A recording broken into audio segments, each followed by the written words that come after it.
Į kokią nesąmonę mano kolega įsivėlė, tai yra žiauru. Gaunam užsakymą patikrinti 2 Kijas. Dieną skambina, viskas normaliai, abi Kijos neparduotos, nerezervuotos, kitą dieną susitarėm, kad atvažiuosim apžiūrėti. Kija centras parduoda. Atvažiuoja kitą dieną, sako, vieną pardavėm, vieną liko, eik žiūrėk tenais kieme. Identiškai tokia pat kaip ir skelbime, tik kitokia rida.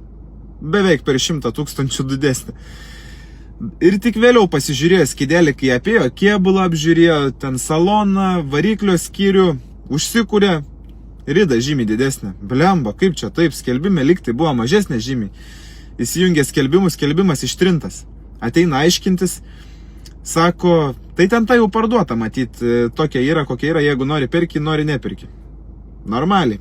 Susitari su žmonėm normaliai, žmogiškai, o jie taip elgės. Ir irgi dar vienas pastebėjimas, atėjo tikrint mašiną, prieina kažkoks darbuotojas ir replikuoja, ką čia tikrini, kaip čia kas čia, tu čia iš viską nors moki. Nu, va toks, nu, naglai, visiškai.